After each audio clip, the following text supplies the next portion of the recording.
Bonsoir tout le monde et bienvenue à ce troisième talk de la première journée de la rentrée des speakers. Donc, pour ce troisième talk, on a Bruno et Thomas qui vont me rejoindre ici très rapidement. Bruno, Thomas, vous pouvez activer vos micros et votre webcam, s'il vous plaît.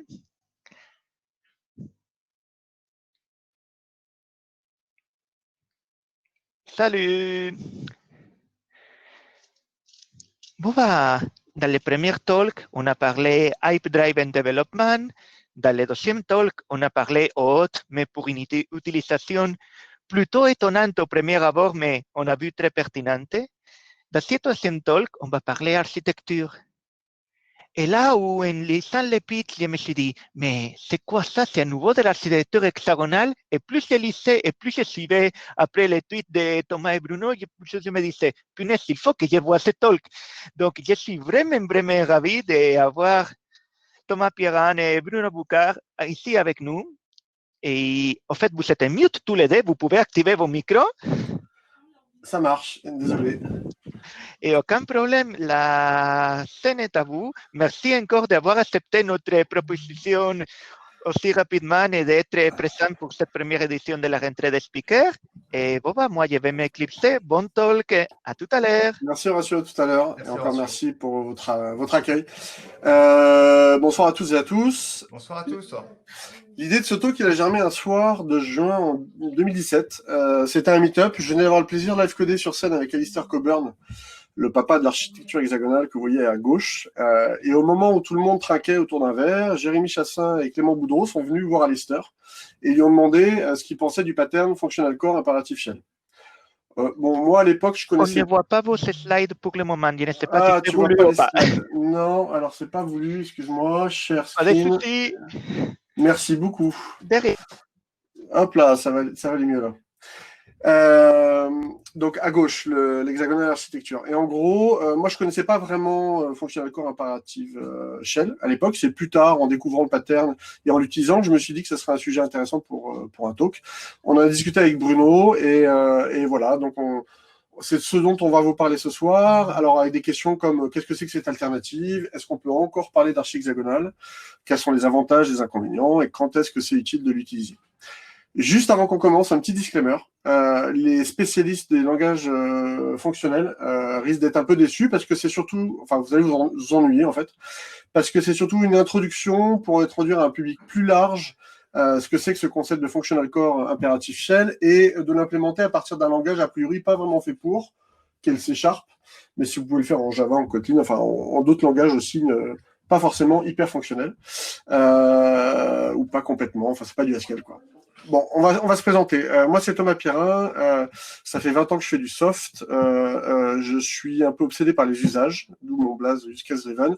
Et je suis co-organisateur du Meetup DDD FR depuis quelques années maintenant. Et voilà. Et j'ai eu la chance et le plaisir de créer 42 Skills avec toi, Bruno.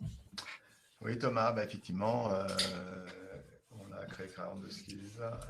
Et de mon côté, j'ai plus de 30 ans d'expérience, c'est pas mal de langage de programmation, et je suis l'organisateur du Meetup BDD Paris. Alors, on a 3 parties ce soir. Ouais, on a 3 parties. Donc, la première partie, ça va être la mise en scène du contexte métier, sur un plan assez technique quand même pour aller vite, parce qu'on n'a pas beaucoup de temps. Après, on va rappeler ce qu'est l'architecture hexagonale, et puis après, on va faire une présentation de ce qu'est le Functional Core. Ensuite, on va faire un live coding. Un live coding, on va partir d'un code qui est basé sur l'architecture hexagonale, qu'on va transformer ensemble en Functional Core, de manière à ce que ce soit très pédagogique. Et enfin, on va finir par une comparaison des 2 patterns. On va en discuter pour voir à quel moment ça peut être intéressant d'utiliser soit l'un, soit l'autre. C'est un peu le but du talk. Donc, un peu de théorie, de la pratique avec le code et des discussions. On fait ce qu'on sait faire, c'est-à-dire on papote. Alors, on va commencer peut-être par expliquer le contexte métier. Ce sera quand même plus simple pour tout le monde pour suivre aussi le code. Oui, alors notre contexte métier, c'est de créer des suggestions pour des places de théâtre. Donc, ce n'est pas de faire des réservations, c'est avant, on souhaite suggérer aux potentiels clients les places qu'ils pourraient avoir avec des considérations de prix ou de placement. C'est trouver les sièges qu'on va avoir envie de réserver. Voilà, c'est plus que. Enfin, le but du service, c'est d'être très, très optimisé pour proposer des suggestions. Donc, cette requête part vers le service Site Suggestion. Alors, il ne peut pas travailler tout seul, il fait appel à des back-ends pour avoir déjà la topologie de la salle de théâtre qu'on appelle auditorium sitting, mais sans les places réservées. Et puis, ensuite, on va appeler un deuxième service qui va donner les places déjà réservées. On va faire un mash-up de l'ensemble et ça va nous donner finalement la topologie avec les places déjà réservées. Donc là, on a trois suggestions possibles et on va travailler dessus de manière à offrir la meilleure optimisation de place, c'est-à-dire qu'on ne sépare pas les familles, que les gens soient le plus centrés, le plus devant la scène, de manière à ce qu'ils puissent choisir la meilleure place. Donc là, on demande 3 sièges à chaque fois et on a au moins 3 propositions de 3 sièges. On aurait demandé 4 sièges, on aurait eu 3 propositions de 4 sièges. Et c'est ça qu'on retourne au end-user dans sa GUI React. OK. Donc en fait, nous, on s'occupe surtout de la brique, l'API qui est au milieu, qui est centrale, et les API extérieures sont nos dépendances. On en a besoin, mais c'est pas nous qui gérons. C'est ça. OK. Ça, c'est des auditoriums, comme tu l'as dit, sitting, quoi. C'est des exemples. Alors, on vous a mis ces noms-là parce qu'on va les retrouver des fois dans notre code de test. Donc, on voit par exemple pour le Ford, il n'y a qu'une seule place de disponible. Le reste est rouge. Pour le Colorado, pour faire plaisir à un certain Paul Reiner, on a quelques places en rouge. Premier rang. Ouais, premier rang, c'est rouge et après, c'est disponible. Voilà, pour Dog Street, c'est une autre configuration. Donc, on voit que en fonction de l'état d'occupation de la salle, nos suggestions vont pouvoir trouver les meilleures places en fonction des places déjà réservées. Et un truc, en fait, la valeur ajoutée de notre API, c'est de suggérer les meilleurs sièges, c'est-à-dire de ne pas séparer les familles. Si je demande 3 sièges, je ne veux pas me voir proposer les sièges C2, enfin C7, C8 et C9 parce qu'il y a un corridor qui va nous séparer. Donc, en gros, par exemple, voilà. En fait, c'est le point de départ. C'est l'auditorium sitting, complété par les sièges qui sont plus disponibles. C'est le point de départ de notre algorithme, de notre logique métier de suggestion.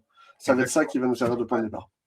Alors, bon, ça c'était pour la partie un peu métier, vous comprenez le contexte. On va parler d'architecture ce soir et on va vous présenter 2 options qu'on va mettre un peu en perspective, toutes les deux. L'architecture hexagonale et Functional Core Imperative Shell. Alors, l'archi hexagonale, pour celles et ceux qui ne connaîtraient pas encore ce super pattern, je vais essayer de faire rapidement. En gros, c'est un pattern qui donc créé par Alistair Cockburn il y a plus de 20 ans, je crois. Il a publié un truc aujourd'hui sur Twitter pour donner tout l'historique. C'est un pattern que moi j'adore parce que il permet de bien séparer la logique métier qu'on va représenter au sein d'un hexagone. Donc c'est la partie en jaune qui va contenir toute la logique métier. Et tout le reste autour, ça va être ce qu'on appelle du code d'infra. Ça veut dire des stacks HTTP, TCP, des drivers de messages orientés middleware, des drivers pour taper sur des backends et des bases de données ou des API extérieures, etc. Donc ça va être le code technique. Et en fait, on va protéger notre code métier, on va pas les mélanger, quoi. Donc ça veut dire que notre code métier va pas trop vieillir en fonction des modes et de tout ce qui change sur les volets techniques.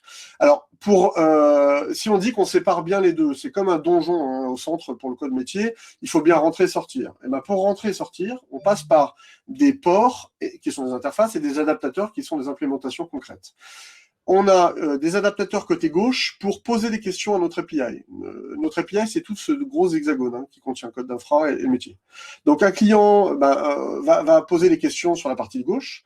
Ça va être souvent des contrôleurs web. Et ensuite, la logique métier, de temps en temps, quand elle a besoin d'aller récupérer des informations. Par exemple, une liste, la topologie d'un auditorium, ou par exemple, la liste de tous les sièges déjà réservés pour ce show-là dans cet auditorium-là. Donc, tout ce qui va nous servir pour travailler, on va aller le chercher à l'extérieur en passant par la droite, en passant par des ports qui sont des interfaces, mais qui vont être implémentés par des adaptateurs qui, eux, vont connaître c'est des appels HTTP, c'est des appels bases, etc. OK? Donc, qu'est-ce que je peux rajouter sur le pattern? C'est, grosso modo, c'est ça. C'est ce qu'on a. Alors, c'est un mécanisme de plugin à gauche et à droite pour savoir comment on pose des questions à gauche ou pour savoir comment aller interroger d'autres systèmes à droite. C'est comme des plugins qu'on va pouvoir mettre et choisir derrière les interfaces que constituent les ports. Donc ça, c'est l'archi-hexagonal. On va le voir peut-être rapidement dans le code après, mais on va plutôt s'attarder sur l'autre pattern. Alors, Functional Core. On va pas introduire ce que c'est que la programmation fonctionnelle. Non, on va rester vraiment sur un truc de base, juste qui va être utile pour la suite de l'exposé. Ce que c'est qu'une fonction pure, par rapport à une procédure qui ressemble à une fonction. En gros, une fonction pure, c'est une fonction qui va donc avoir des arguments en entrée et qui va vous retourner un résultat. Ça, c'est une fonction.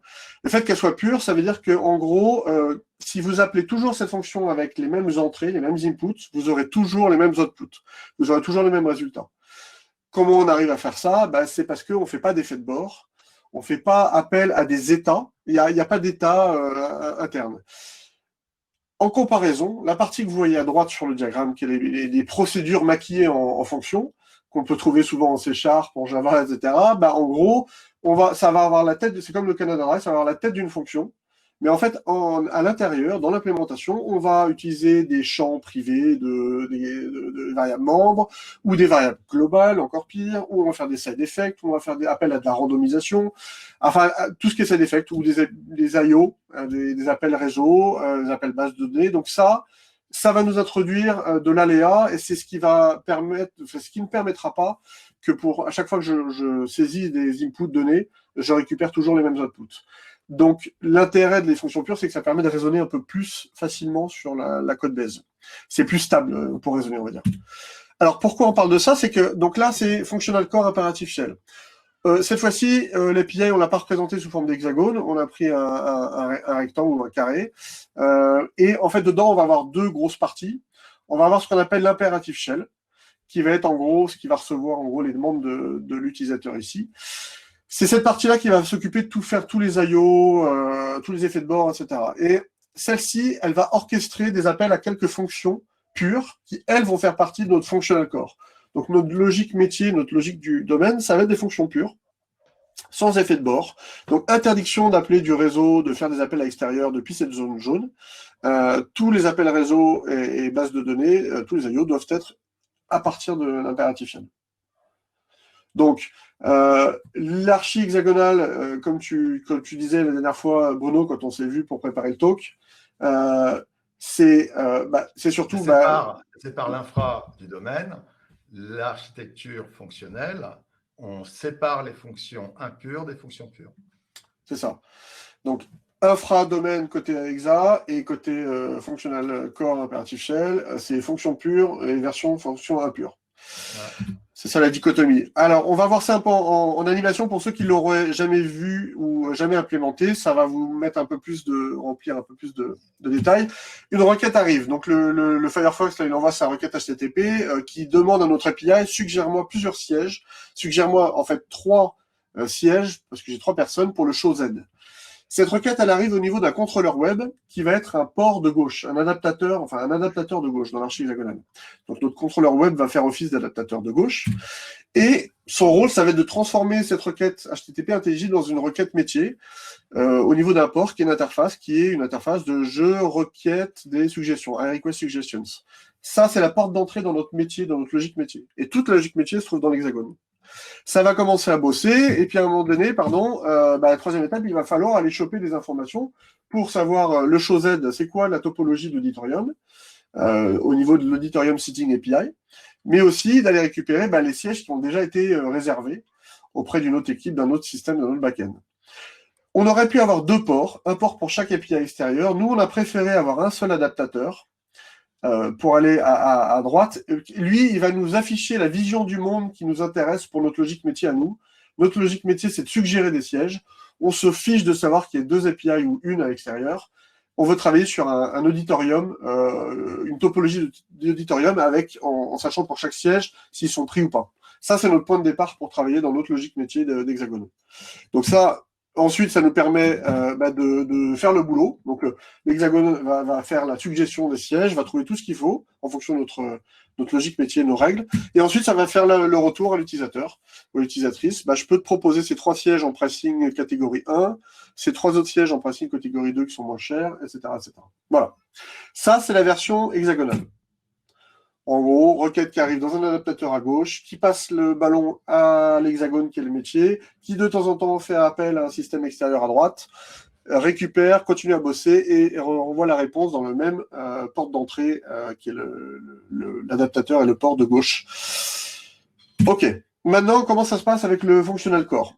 Pareil, on va avoir une requête qui va être envoyée par le client, mais à un contrôleur web, pareil dans notre web API. Alors ici, le rectangle, c'est toute l'API. Nous, on va faire de l'ASP.NET après, vous allez voir, mais c'est toute notre API. À l'intérieur de notre API, il y a plusieurs contrôleurs web. Et il y en a un qui s'appelle le Seed Suggestions Controller. C'est lui, dans notre exemple, qui va faire office d'impératif shell. C'est lui qui va être le siège d'une cinématique d'appel pour aller faire des I/O, aller chercher des informations. Là, en l'occurrence, c'est d'aller choper un auditorium sitting pour le show Z. En fait, on est un peu des feignants, donc on a réutilisé notre adaptateur de droite de tout à l'heure qui fait l'appel aux 2 API. Donc ça, on va le réutiliser. Mais peu importe, on pourrait faire plusieurs appels en parallèle, on pourrait faire ce qu'on veut dans cette shell impérative, dans cette coquille qui va être un peu, quand on dit impératif, c'est étape 1, étape 2, ça va être vraiment des séquencements d'opérations. Et alors, dans ce cas qui va être très très simple, en fait, une fois que j'ai récupéré de quoi bosser, c'est-à-dire un auditorium complet, topologie et siège disponible, et un nombre de personnes pour lesquelles je veux des suggestions, j'appelle la fonction F, enfin F c'est make suggestions, j'appelle la fonction make suggestion dans mon corps fonctionnel, qui elle va pouvoir faire sa logique métier, et comme elle a tout ce qu'il faut pour bosser, un auditorium rempli, il n'y a plus besoin d'aller faire des appels I/O, et un nombre de personnes qui nous intéressent, eh bien ça va pouvoir retourner le résultat en repassant par la chaîne impérative qui, elle, fait le passe-plat, quoi. Donc, en gros, ça ressemble à ça. Une requête arrive dans notre API, contrôleur web qui va faire office d'impératif shell, c'est-à-dire de siège d'orchestration, on va dire, qui va appeler des backends, faire des I/O, bases de données, tout ce que vous voulez, pour fournir à notre fonction pure et notre corps fonctionnel toutes les informations dont il va avoir besoin pour faire son traitement avant de retourner. OK ? Je propose qu'on passe peut-être au code pour qu'on voit tout ça. On a vu un peu la cinématique, on voit le code. Alors ça, c'est une solution dans Visual Studio. On a dit c'est une API, donc on a API, domaine. On a séparé un peu notre truc comme ça, et puis on a infra, test. Dans les tests, on a des tests d'acceptation. Ce sont des tests gros grains, et par exemple, un premier test qui dit je dois retourner qu'il n'y a pas de siège disponible quand un auditorium, il a tous ses sièges déjà réservés. Alors on a dit le Madison Theater. Si je regarde maintenant sur les slides, Madison Theater, je vous l'affiche ici, c'est celui-là. Vous voyez bien que le Madison Theater, le 5, là, tout est plein. Hein. Ça, c'est des auditoriums de test pour nos tests qu'on vous représente visuellement là. Donc, effectivement, s'il est plein, quand je demande même ne serait-ce qu'une seule place, partie requested, c'est le nombre de personnes que je l'appelle, j'ai une réponse ici, et la réponse, en fait, c'est une instance de suggestion pas disponible. Et la liste de suggestions que j'étais censé faire, elles sont toutes vides. Les suggestions dans les prix première catégorie, c'est vide. Les secondes catégories, c'est vide, etc., etc. Un autre exemple ici, je dois suggérer un siège quand l'auditorium contient au moins un siège, ou non, contient un seul siège. Ça, c'est le Ford Theater.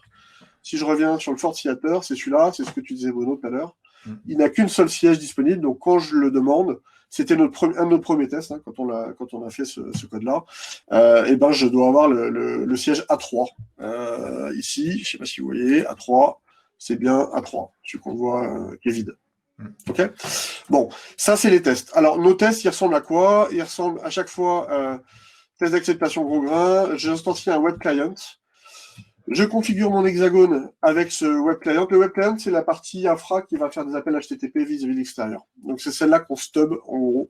Et donc, dans notre configure hexagone, on a tout un... on lui donne le stub. Après, on instancie notre contrôleur, qui, je vous le rappelle, est l'adaptateur de gauche, celui qui reçoit les requêtes. L'adaptateur de gauche, pour travailler, il a besoin d'un hexagone ici. c'est left side adapter. Et alors, on l'appelle sur un truc qui n'est pas très métier, là, en l'occurrence, c'est get. Parce que comme c'est un adaptateur, c'est lui à l'intérieur qui va appeler l'hexagone. Et donc, l'hexagone, donc là, c'est l'adaptateur. Donc, notre contrôleur web, qui est l'adaptateur. Je ne sais pas si vous voyez, ceux qui font du Spring Boot ou des trucs comme ça ressemblent un peu à ça. C'est une route, là, qui va nous définir ce que c'est que ce verbe-là. On va avoir une méthode get sur obtenir des suggestions. Et en gros, je donne en paramètre un show ID, qui est une string, et un nombre de personnes qui veulent se voir suggérer des sièges de cinéma, de théâtre. C'est un adaptateur archi-hexagonal. À chaque fois, c'est infra vers domaine, ici. Première étape d'un adaptateur, c'est toujours ça. Après, c'est d'appeler le domaine. Donc là, c'est notre hexagone. En lui demandant, fais-moi une suggestion, mon coco. Et en fait, la suggestion, je ne sais pas si tu arrives à bien voir, hein, Bruno, le texte, tu me dis qu'il faut que je zoome. Mais en gros... Les tooltips ne sont pas tellement visibles. Les tooltips ne sont pas visibles, donc je ne vais pas les utiliser. Je vais vous lire ce que c'est. Une suggestion, c'est un type qui s'appelle Suggestions Med. OK ?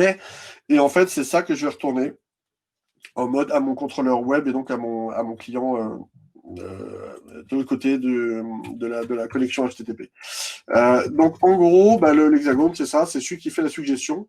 Donc, dans l'archi hexagonale, on passe par un port, hein, c'est-à-dire que l'adaptateur, le contrôleur web, pour appeler la logique métier, je reviens là, pour appeler la logique métier, je passe par un port. Le port, c'est un I request suggestions. C'est la partie qui permet de rentrer dans la logique métier. Et si je vois l'implémentation, l'implémentation de notre logique métier qui nous offre cette porte d'entrée dans notre domaine, c'est un site allocator à qui je demande, fais-moi des suggestions, s'il te plaît, pour ce show et ce nombre de personnes. Et la réponse, alors c'est idiomatique en C#, c'est une promesse, une task qui contient une suggestions med. OK ?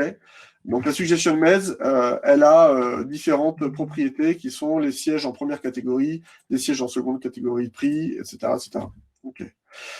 Donc la méthode qui fait vraiment tout le taf, c'est celle-ci. Make suggestions. Première étape dans l'archi hexagonal, c'est de faire un accès à un IO et d'appeler un port qui permet d'aller à droite, un port de droite. Donc le port de droite, c'est une interface I provide up-to-date auditorium setting.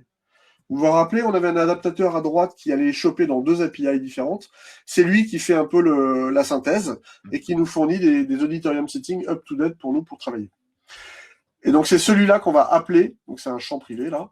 C'est celui-là qu'on va appeler en premier pour faire un IO. Et lui dire, donne-moi l'auditorium pour ce show-là, le show Z. Et on va travailler ici avec un auditorium setting qui est une structure auditorium setting avec nombre de sièges, nombre de rows, etc., etc. Une fois qu'on a ça, on va instancier une réponse qui va être la suggestion med qu'on va aller enrichir au fur et à mesure de nos requêtes. Et on va faire une première requête pour trouver les suggestions pour les catégories de prix 1. Ensuite, une deuxième requête pour aller trouver des suggestions dans les catégories de prix 2 qui sont moins chères, etc., etc. Je vous passe les détails. Une fois qu'on a fait ça, dans notre structure qui va être notre valeur de retour, qui contient toutes ces suggestions, eh bien, on vérifie si on a au moins trouvé une combinaison pour ces 3 sièges. Et si c'est le cas, on le retourne. Si c'est pas le cas, on retourne une suggestion vide, pas dispo. OK ? Alors, on l'a vu, Bruno, tout à l'heure, l'archi hexagonale, elle fait des IO, elle fait des trucs, c'est pas vraiment pur hein, d'aller faire des IO, des appels en plein milieu de la logique métier. Il y a 2 points, Thomas. Il y a effectivement, fonctionnellement, ça fait des IO, du réseau, et donc c'est incertain. Du coup, c'est pas pur. Hein. Et puis d'autre part, d'un point de vue syntaxique, on a des awake, des async, des choses qui n'ont pas de sens au niveau métier. Qu'est-ce que je me fous d'avoir une task, d'un async et d'un await dans la partie métier. Donc, c'est ces 2 éléments qui sont peut-être des leaks au niveau syntaxique et au niveau architecture. Un peu de technique dans notre logique métier, alors qu'on aimerait bien que ça soit sans ce truc-là. Voilà. Alors, comment on ferait du coup pour transformer cet hexagone-là, qui est assez simple, qui fait qu'un seul appel à l'extérieur, comment on le fait pour le transformer en cœur fonctionnel? Il faut qu'on vire tous les effets de bord, en fait. Ouais, on l'a dit, il faut ségréguer les purs des impurs. Donc là, on a de l'impureté dans quelque chose qui devrait être pur. Il faut expulser la partie impure à l'extérieur. Ok, donc on fait ça, on passe ça en paramètres? Ouais. En fait, on va sortir cet appel d'IO, on va le mettre sur l'appelant, on va mettre la responsabilité à l'appelant d'appeler cet IO. Comme ça, nous, on va pouvoir considérer qu'on n'a pas à le faire. Et donc, introduce parameter, très bien. Alors, c'est pas get auditorium setting, mais ça va être un auditorium setting. Donc là, oui, ça va un peu péter pendant quelques secondes, puisque ma méthode, maintenant, effectivement, elle reçoit en entrée un auditorium setting. Ça va être à l'appelant de lui transmettre. Ok, donc là, je vais pouvoir corriger ça. Et puis, on va peut-être virer les asyncs. Tu peux déjà retirer le champ, il ne sert plus à rien. Le champ de la classe, là, c'est un état, on l'enlève. Voilà. Alors, du coup, on va travailler sur la valeur qui sera passée en paramètre à la fonction. Voilà. Alors, ce qu'on peut faire, c'est changer la signature. Ça, c'est clair. Ça, on s'en fout. En fait, on n'a plus besoin d'instancier le site allocator. Non, on n'a plus besoin de... Alors, ça, pour l'instant, tu peux l'enlever. Je vire la sync et je le mets statique. Ouais, mais change la signature pour enlever la tâche. Comme ça, ce sera plus propre. Raison. Je vais utiliser les bons outils. Change signature. Et donc, c'est pas, je ne retourne pas une tâche de suggestion met. Je retourne une suggestion. Voilà, exactement. Ouais, okay. Exactement. Donc là, je vais virer la sync. Ouais. Plus besoin. Plus besoin. Parce que je ne fais plus de wait, je ne fais plus d'IO. Ouais. Donc là, effectivement, notre méthode ici, là, elle n'a plus aucune impureté, entre guillemets. Alors, je vous prie de me croire ici, enfin, vous n'êtes pas obligé, mais en gros, ici, ça fait appel qu'à une méthode statique ici. Et cette méthode statique ici, on n'a aucun champ, on n'a pas de variable globale dans ce truc-là. Donc, en fait, en vrai, on avait déjà codé ce truc-là à peu près propre. Et on avait fait, en gros, des types valeurs un peu partout, share en DDD, dans notre logique métier. Ils sont tous de type valeur, à part l'auditorium setting, on fait une fermeture sur l'opération pour pouvoir le garder. On le voit ici, là. Donc, si on demande une suggestion pour, dans cet auditorium-là, à ce nombre de personnes et cette catégorie de prix, en fait, ici, effectivement, on travaille sur l'auditorium setting. Et on lui demande, s'il te plaît, suggère-moi des sièges avec ces options-là. Et si on les a trouvés, eh bien là, on va les allouer. C'est-à-dire qu'allouer, on dit à un auditorium setting, tu me marques ces sièges que je viens de trouver, que je vais suggérer comme bloqués. Mais au lieu que ça change pas notre instance d'auditorium setting, ça fait une fermeture sur l'opération pour nous retourner un nouvel auditorium setting tel qu'il aura été transformé avec ses sièges en moins de disponibles. Exactement. Donc c'est ça qui rend notre code en gros immutable, et parce que tous nos autres types sont immutables aussi. Ouais. Ça paraît un état, mais c'est important, on verra par la suite. Bon, ouais, alors, là, ça ne se fait pas par hasard. Hein. Pour obtenir toute une code base en OOP où tout est immutable, il y a forcément une intention, sinon c'est très difficile à obtenir.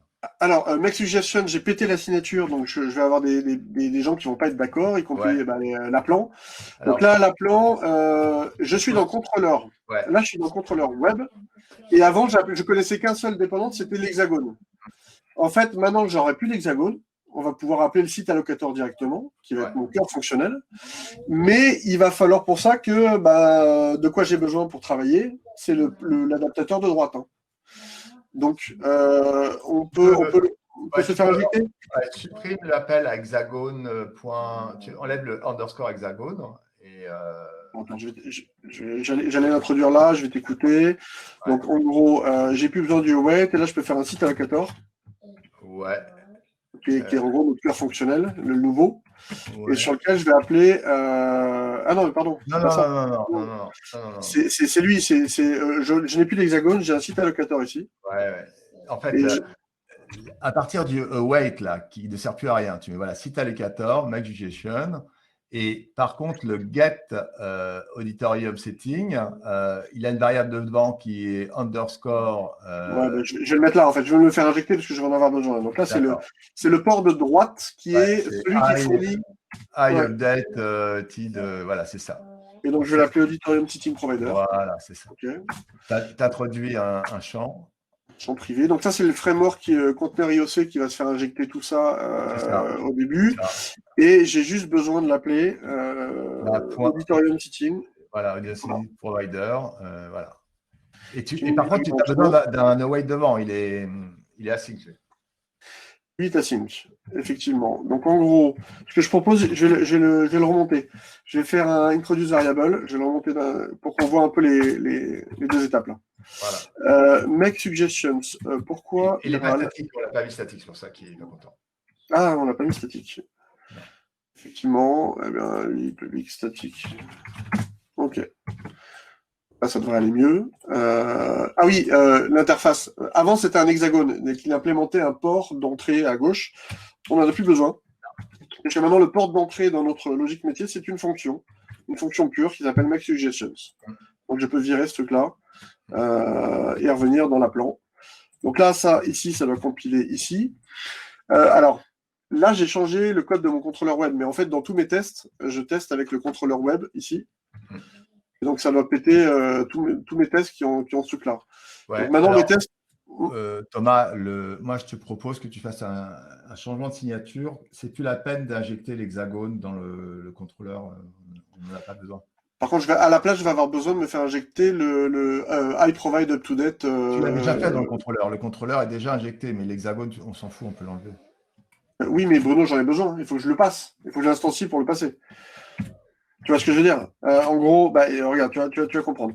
Je vais faire. L'hexagone, on n'a plus besoin. Par contre, ce que tu as besoin, c'est effectivement ce qu'il y a dans configure hexagone, la ligne où on instancie l'auditorium setting. Ça, tu aurais besoin. Ça, donc j'ai plus besoin d'hexagone ici. Ouais. Et à la place de ça, j'ai besoin de lui injecter le port de droite, qui lui est le fournisseur de celui qui parle aux API de droite. Ça, ouais. Ok, là c'est rouge parce que ma signature est pétée. Donc je vais dire créez-moi le constructeur pour ce contrôleur web. Ah non, pardon. Hop là, hop, ici. Et en fait, c'est plutôt changer la signature de celui-là. En fait, j'ai plus besoin d'hexagone. J'aurais dû le supprimer avant. J'ai plus besoin d'hexagone du tout dans mon contrôleur web parce qu'en fait, on a migré. On est en train de migrer. Et donc maintenant, mon contrôleur web, il a juste besoin d'un fournisseur d'extérieur que le impératif shell que constitue cette méthode-là va appeler ici, avant d'appeler le corps fonctionnel qui est notre fonction pure MakeSuggestions sur le type site allocator. Ok. Par contre, au niveau des tests, j'en ai d'autres à faire en fait. Donc je vais introduire juste une méthode ici. Ouais, une méthode pour récupérer une instance de auditorium setting. Build auditorium setting. Ok. Ah d'ailleurs c'est le setting provider. Ok, bon, voilà. Hop, setting provider, c'était bon. Je veux être un auditorium setting provider. Et c'est juste cette méthode-là que tu vas placer. Que je vais mettre partout, c'est rouge là. Tac. Alors, je vire l'hexagone, j'ai plus besoin d'hexagone. Ici, je build mon. Alors. Et je crois qu'il en reste un. Voilà, ici c'est bon, ça doit être bon. Ok. Donc, normalement, ça doit compiler. Alors, on a un petit souci. Le startup du projet, il a encore besoin d'un hexagone. Il faut l'enlever. Ah oui, le startup, c'est la partie qui, en gros, initialise un peu tout le bordel. Le contrôleur. Tout le bordel. Donc, en gros. Alors, j'ai plus besoin de ça. Ça, c'était le helper, le builder qui me permettait d'instancier mon hexagone. Ça, je peux le supprimer. Très bien.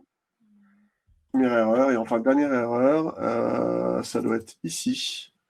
Effectivement, j'instanciais mon hexagone et je l'enregistrais dans l'IOC comme un singleton. Tu gardes l'IOC, mais tu le remplaces par l'interface I, update, machin, et plus le site réservation provider. Donc ça, c'est l'interface provider. Ouais. Là, c'est ça. Non, voilà, c'est ça. Et en fait, c'est le auditorium setting adaptateur. Celui-là. Et donc là, normalement, ça compile. Et normalement, je ne sais pas si tu le vois, j'ai mon Ncrunch, là, mon truc qui tourne. Et tous mes tests sont à nouveau verts. Donc là, c'est bon. Donc là, on a migré on a supprimé l'hexagone et on l'a remplacé donc par ce contrôleur web qui fait office de impératif shell. fais des appels à l'extérieur ici, par exemple avec un await et un appel en passant par l'adaptateur qu'on a recyclé de l'archi-hexagonal, et un corps fonctionnel qui est le site allocator, qui a une fonction pure, MakeSuggestion, et qui lui donne tout ce qu'il faut pour bosser. C'est-à-dire, si on regarde la signature de MakeSuggestion, on voit bien qu'il y a rien d'IO, d'impureté, etc., etc. Ok. Bah, Est-ce que tu ouais, peux on pourrait dire... peut-être aller plus loin, Thomas. Ouais. Ouais. Alors, je vais peut-être comité, coucher. Ouais, vas-y, commit. Alors, pour une fois, allez, hop, on va dire que... allez, live. Je vais pas me faire chier à faire un message commit pour ce soir. On va dire que ça va suffire. Git push. Track. Ok. Donc là, tu vas pouvoir récupérer le code, toi, tranquillou. Tu voulais changer un truc en particulier? Ouais, bah, si tu peux remettre les slides, si ça ne dérange pas. Pas du tout. Ouais, c'est mort fonctionnel. Voilà, il y a quelqu'un qui s'intéresse beaucoup finalement à utiliser des paradigmes du fonctionnel dans le langage C#, même si cette personne fait aussi du F# et un peu d'Haskell, c'est Mark Seaman. Et il avait proposé il y a quelques années un petit utilitaire qu'il avait appelé Maybe Functor. Alors, un functor au sens fonctionnel, c'est un conteneur. Alors, ce n'est pas un conteneur Docker, hein, c'est juste une classe qui contient une donnée. Mais cette donnée, elle est préservée à la fois dans son intégrité, dans son ordre. Enfin, voilà, le functor ne vient pas, quand je lui donne un paramètre, il ne m'en ressort pas 4, quoi. Il l'a peut-être transformé, mais dans le même ordre, dans la même taille. C'est ça l'idée du functor. Alors, l'idée de Maybe, c'est un moyen de dire en code de retour, il y a une valeur ou il n'y a pas une valeur. Alors, pourquoi? C'est une option aussi. Pardon? On peut appeler ça une option aussi. Dans certains langages. Alors, en F#, ça s'appelle une option, effectivement. Pourquoi? Parce que souvent, en OP, les gens ont tendance à retourner nul quand ça échoue. Et nul, ce n'est pas tellement typé. Et donc, du coup, ça peut être la source de problème parce que l'interprétation d'un nul, c'est pour celui qui appelle n'est pas toujours très clair. Donc là, il a inventé cette petite classe qui ne fait pas grand-chose, mais qui fait suffisamment de choses pour répondre à sa motivation. Alors, qu'est-ce qu'il y a dans la classe? Il y a deux champs privés qui nous disent il y a une valeur ou il n'y en a pas, c'est un booléen. Alors, Bruno, je te propose de partager ton écran et de partager ta tête. Parce que je ne vois plus ta tête. Ok, excuse-moi. Et non, et de partager ton écran, moi je vais arrêter de partager mon écran du coup. D'accord, ok, je vais partager mon écran. Écran en même temps si vous voulez. L'outil le permet. Donc, si ça fait sens, tu peux continuer à partager les tiennes. Ok. Non, pour l'instant, c'est bon, normalement. Merci, Horatio. Donc, tu as le share screen. Moi, je ne le vois pas encore. Ça arrive. Ah, ça arrive. Ok. Donc, tu as récupéré mon push. Ouais, je suis au même niveau. Je vais replacer la page du Maybe. Donc oui, là, vous voyez l'adresse de la page. De toute façon, elle est dans les slides. L'idée, c'est d'avoir ce petit utilitaire pour permettre à des langages objets, alors ça pourrait s'appliquer en Java, tout langage objet qui souhaite avoir une tendance fonctionnelle. Donc, il y a deux constructeurs. Le premier constructeur est sans argument et ça veut dire qu'on n'a pas mis de valeur, tout simplement. Le second prend l'argument et à ce moment-là, on a dit qu'il y a un item et on stocke cet item. Après, on a une méthode qui permet de… Alors, il l'a appelé select parce que dans le monde .NET, les projections, les maps, ça s'appelle select. On aurait pu l'appeler map, ça aurait été plus dans la philosophie fonctionnelle. Et bien, s'il y a un item, on va appeler via la variable selector qui est une fug, donc une lambda, avec en paramètre l'item, et on va retourner un maybe. Et s'il n'y a rien, on retourne maybe sans paramètre. Donc voilà, là aussi, c'est un élément du functor. Si mon functor n'avait pas d'argument, je retourne un functor sans argument. Si mon functor avait un argument, je retourne un functor avec argument. Et ça, c'est un point important parce que je vais pouvoir, si j'y avais un argument, je vais pouvoir chaîner avec un autre functor l'argument retourné. Donc, tu peux nous montrer ce que ça veut dire dans le code du contrôleur web là. Alors, je n'ai pas encore fini, Thomas. Il y a une dernière méthode qui est importante. En fait, l'API de marque n'expose pas l'item au publiquement. Et c'est un choix de design. Le seul moyen de récupérer l'item, c'est d'appeler la méthode getValueOrFallback, celle-ci. Alors, cette méthode prend un paramètre, c'est l'élément qui sera retourné si le maybe n'avait pas de valeur.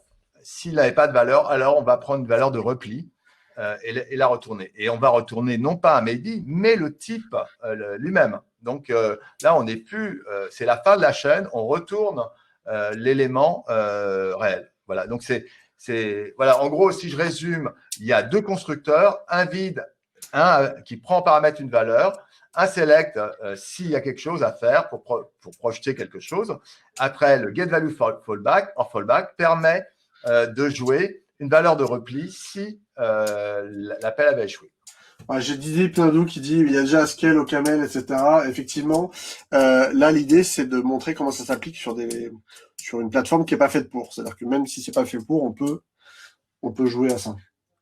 D'accord. Alors, le code. On revient sur le code. Donc là, le code, je vais le transformer pour profiter de. Alors avant de ça, il faut quand même parce que je n'ai pas le code chez moi, donc je vais, comme Thomas dit, copier-moller. C'est ça. Donc je ne sais pas si je vais faire une. C'est pas joli. Faire du copier-moller en live. Donc je vais le mettre là, il sera dans le même namespace. Donc voilà, une fois qu'il est ramené, je vais le placer, si j'arrive, dans une classe dédiée. Voilà. Une fois que j'ai fait ça, je reviens sur mon API. Je vais changer la signature. Et tu vas nous retourner une maybe au lieu de retourner l'objet métier SuggestionMed. Exactement, ouais. Ça va être une maybe de SuggestionMed. C'est ça. Voilà. Alors là, en faisant ça, bien évidemment, là, ça râle parce que ce n'est pas une maybe. Donc, je vais retourner maybe. Donc là, c'est un functor avec une valeur. Par contre, là, on retournait un type qui disait il n'y a pas de valeur. Là, je vais pas prendre cette décision-là. Je vais renvoyer un maybe vide. C'est-à-dire qu'il n'a pas de valeur. Voilà. Donc en gros, dans tout ce que tu as suggéré, si tu as un truc SuggestionMed, tu le mets dans un maybe et sinon tu renvoies un maybe vide. Exactement. Donc, okay. Je reviens au niveau de l'impératif shell parce que là, effectivement, ça ne peut pas marcher. Donc, la plan. Donc, ce que je peux faire, c'est que comme là, c'est plus une SuggestionMed, c'est une maybe de SuggestionMed.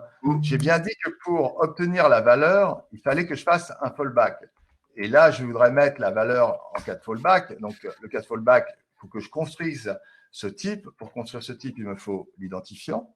Et puis, il me faut le party requested. Ça, c'est le type de données qu'on avait déjà dans le métier qui nous dit il n'y a pas de siège disponible pour toi, mec. Exactement. Et donc, là, j'ai effectué une sorte de chaînage un peu minimaliste, il faut bien le reconnaître, mais je n'avais pas grand-chose à faire. Il aurait pu y avoir des cas où j'ai besoin de faire le select pour appeler des méthodes impures qui ensuite chaînent avec des méthodes pures et ainsi de suite, et enfin retourner ma valeur. Tu peux peut-être lancer avec Shift F5 là, les slides. Il me semble qu'on a un cas de chaînage, parce que là, c'est effectivement la valeur ajoutée. là, dans ce cas-là, dans ce code-là, vu qu'on chaîne avec rien, on fait juste un appel au functional core à une fonction pure make suggestion et qu'on fait rien après, l'intérêt, il est moins évident. L'intérêt de la maybe va être plus pertinent quand on va commencer à chaîner les fonctions. Alors là, c'est Ticket Office, c'est une autre base de code qu'on a fait plusieurs fois avec Thomas, où on a fait une adaptation toujours sur la base d'une architecture hexagonale et qu'on a passé en functional core. Donc là, on peut voir que la fonction select, donc le map, va appeler finalement une méthode impure, puisque là, c'est de l'IO, puisque c'est un service distant qui va booker les sites, pour finalement retourner la valeur à l'appelant. Il y a des cadres, je crois, si tu fais la flèche, là, tu vas voir les cadres, ça sera peut-être plus facile pour les voilà. autres. Donc là, alors, ce qu'on dit, c'est que c'est bien la méthode pure qui prend la décision, et c'est sur ces décisions que l'impératif shell les applique. Donc le select, tu vas chaîner l'opération de booker le siège qu'on aura déjà réservé, enfin trouvé, identifié au préalable. Alors, vous voyez sur le côté, si vous connaissez Scott Washing, vous reconnaissez le symbole des rails, à savoir l'aiguillage, c'est-à-dire qu'il y a une partie qui est straightforward où tout se passe bien, et la partie rouge, c'est le cas erreur. Donc là, ici, mon fallback. Et on pourrait imaginer de chaîner sur les erreurs pour traiter, par exemple, mettre en log ou je ne sais pas quoi. Enfin, c'est une logique fonctionnelle. On poursuit finalement les fonctions qui s'enchaînent. Si tu veux le montrer juste en image, c'est le slide juste avant. Ça parle peut-être plus aux gens, juste avant. Voilà, là, il y a l'exemple. On voit qu'on appelle la fonction validate updateDB sans mail. À chaque fois qu'on a un risque d'échec, donc éventuellement un maybe ou une option, et ben, on va chaîner sur la partie rouge et ainsi de suite. Donc, la partie rouge va être nourrie éventuellement par l'updateDB s'il échoue ou le sendmail s'il échoue. Ok, comme le temps file, je te propose qu'on compare un peu les deux patterns, archi-hexagonal et functional core. Ouais, alors, la première caractéristique, c'est séparer l'infra du business. Et les deux le font ou pas? Bah oui, c'est écrit dessus. Alors, je l'ai dit tout à l'heure, dans un cas, on est plus dans le gros grain, puisque dans l'architecture hexagonale, on dit on sépare l'infra du domaine. Dans le cas de l'architecture fonctionnelle, on sépare les fonctions impures et les fonctions pures. Les fonctions pures, c'est celles qui contiennent le domaine. Exactement. L'autre question, c'est est-ce que le business code est fait sans effet de bord? Alors, pour l'hexagonal architecture, non. Non. Et pour le functional architecture, yes. Tu peux peut-être passer l'étape d'après, voilà, c'est ça. Ok. Next, business decision sont dans la partie business. Ouais. Alors, yes, dans les deux cas. Vigie, on continue, puis moi je donnerai juste quand même une précision. Ouais, je sais ce que tu veux dire. Est-ce que c'est facilement testable? Bah oui. Oui. Particulièrement quand c'est fonctionnel, c'est une fonction pure, c'est facile à tester. Ouais. Et enfin, les préoccupations techniques ne fuient pas du domaine, enfin ne s'insèrent pas dans le domaine. Alors, c'est pas exactement ça. Moi, je trouve que quand on doit chaîner beaucoup de fonctions pures et de fonctions impures, quand on est dans un impératif shell et qu'on doit faire plusieurs allers-retours, je ne sais pas si c'est vraiment très très intéressant. En tout cas, en C#, c'est clairement moins intéressant, je pense, que d'utiliser l'archi-hexagonal. L'archi-hexagonal, pour moi, quand ta logique métier comporte des étapes d'aller poser des questions à des gens à droite ou à gauche, si ça a fait du sens au niveau de ton métier, je trouve ça plus pertinent d'utiliser une archi-hexagonale. Par contre, si, comme dans notre cas, nous, il y a une seule fonction pure et en fait, on peut choper tout ce qu'il faut d'abord et avoir la fonction pure, qu'on ne fait pas des allers-retours, qu'on ne chaîne pas plein de trucs, là, le functional core impératif shell me convient plus. en tout cas en C#. Donc en gros… Moi, Thomas, j'entends ce que tu dis, mais notons quand même qu'au niveau du setup des tests, au niveau du code lui-même, en architecture fonctionnelle, on a beaucoup moins de bruit. On n'a pas besoin d'injecter l'hexagone, on n'a pas besoin de le préparer. Les codes sont plus petits. C'est finalement plus straightforward. Oui, mais il y a un mais, je trouve. La logique métier, donc, qui inclut aussi l'orchestration, d'aller appeler à droite, à gauche des trucs, etc., qui pour moi peut faire partie de la logique métier, mais ça dépend du contexte. Cette logique métier, elle va se retrouver écartelée entre des fonctions pures dans le functional core et éventuellement dans cette partie shell impératif, quoi.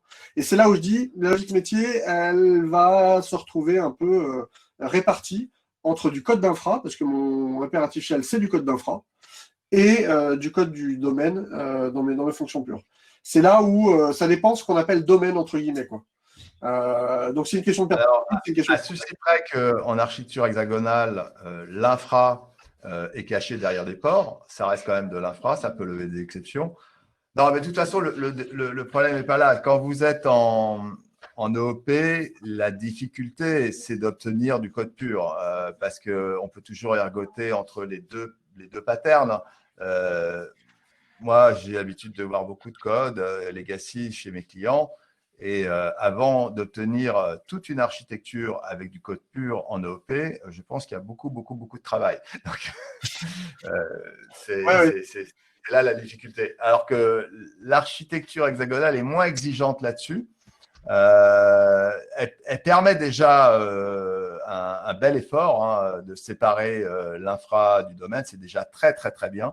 Je trouve que la marche est très haute pour obtenir un code OP pur. Moi, mon heuristique personnel, c'est vraiment d'utiliser le functional core que quand il n'y a pas trop d'orchestration, pas trop d'IO à faire. Quand il y a un seul IO à faire pour récupérer de quoi bosser et bosser, j'aime bien. Quand il y a plein d'allers-retours entre les fonctions pures, impures et entre les IO tout, j'aime pas trop avoir ma logique métier répartie entre une shell impérative et… Mais après, c'est une question de contexte, encore une fois, c'est une question de qu'est-ce que fait notre domaine. Mais en tout cas, ce qui est intéressant, ce qui est important, c'est de comprendre, enfin, savoir que ça existe. Si on faisait du Haskell, on n'aurait pas vraiment le choix, si j'ai bien compris. J'ai pas fait de Haskell. À partir du moment que tu es en fonctionnel, je pense que ça paraît logique. Et notamment Haskell, c'est tous ceux qui font du Haskell, pour eux, il n'y a pas de pattern, quoi. Donc, je veux dire, c'est comme ça, c'est le truc de base, functional core impératif shell. C'est comme ça qu'on bosse. Les IO à l'extérieur à l'extérieur. C'est ancien.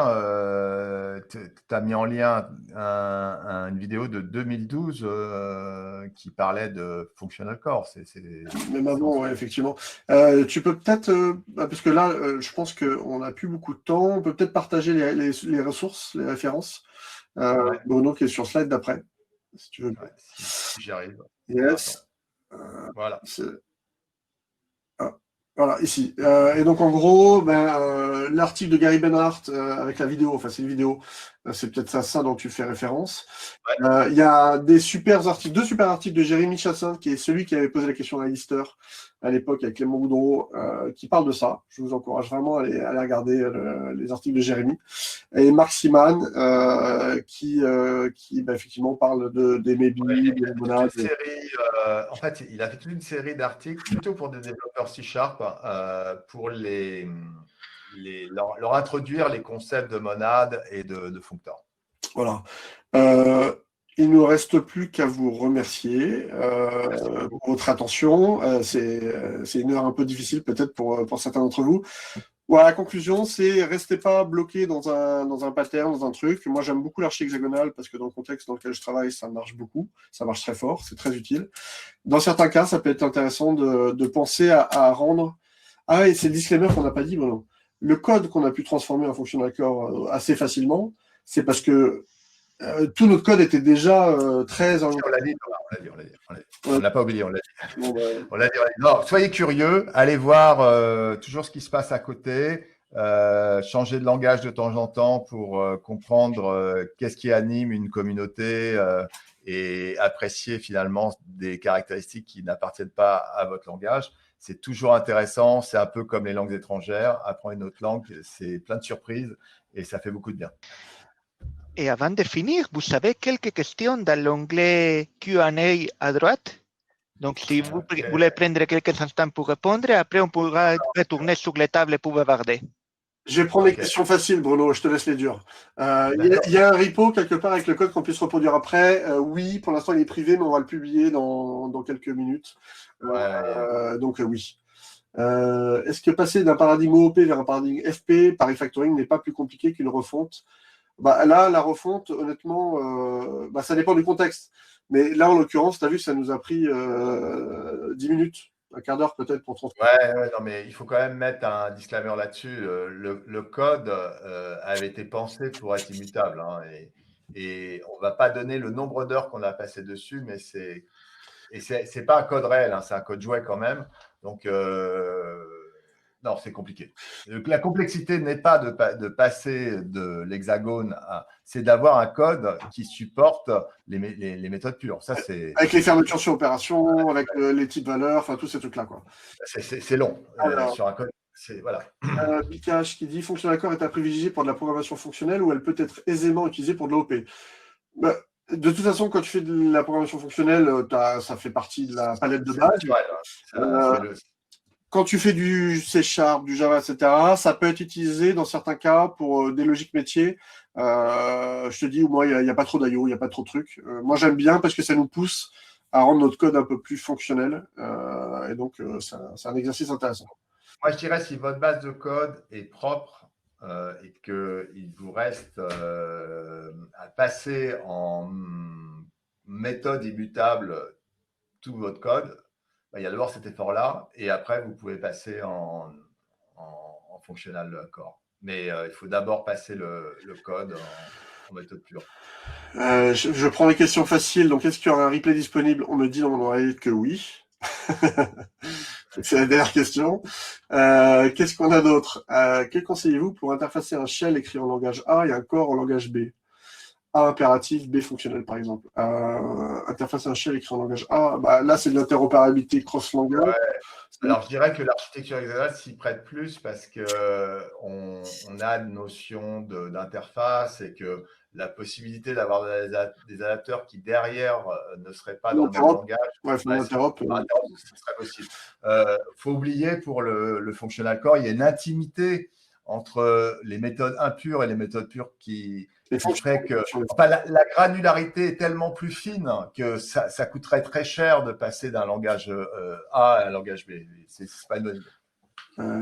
Est-ce qu'il y a un rapport spécifique entre le functional core imperative shell et les functors monades? J'ai pas bien vu le lien. En fait, les functors et les monades sont liés finalement à la programmation fonctionnelle. Quand on fait de l'impératif shell en EOP, on n'a pas l'obligation d'avoir des functors. La seule contrainte, c'est d'avoir des méthodes qui ne mutent pas, en fait. Donc, le code soit immutable. Disons que les functors et tout, ça va permettre de chaîner un peu toutes les opérations. Voilà, ça pour faire du chaînage et pour finalement mettre à plat une structure de données d'un functor pour que ça devienne une monade, par exemple. Il faut que le langage le permette. Et enfin, dernière question nulle, c'est pas un unit type pour interrogation? Alors, nul, c'est pas un unit type. Alors, ça dépend. La dernière version de C# permet d'avoir des nuls typés, enfin faire des nullables sur les références, ce qui n'était pas le cas avant. C'était que sur des scalaires, des types valeurs. Ce qui voudrait dire que le maybe est peut-être remplaçable nativement avec cette nouvelle caractéristique, mais il faut être en C# 8. C'est la toute dernière version de C#. Et ce qu'on voulait montrer surtout, c'est que le code de Marximan, on peut l'appliquer en Java, on peut l'appliquer dans d'autres langages. C'est pas compliqué. C'est pas très compliqué et ça rend quand même un chouette service. Quand vous êtes dans ce style. Voilà. Encore une fois, merci beaucoup. Merci. Là, il va falloir que je regarde le replay pour bien voir tous les Ça allait trop vite. Non, au contraire, c'est Non. wow, il y avait plein de choses. Et je vous invite, j'ai ouvert la partie remote une demi-heure de plus. Donc, si vous savez le temps et si vous voulez rester bavarder dans les tables, on va retourner sur l'autre interface. Merci encore et on se voit sur les tables. À tout de suite. Ok, à tout de suite.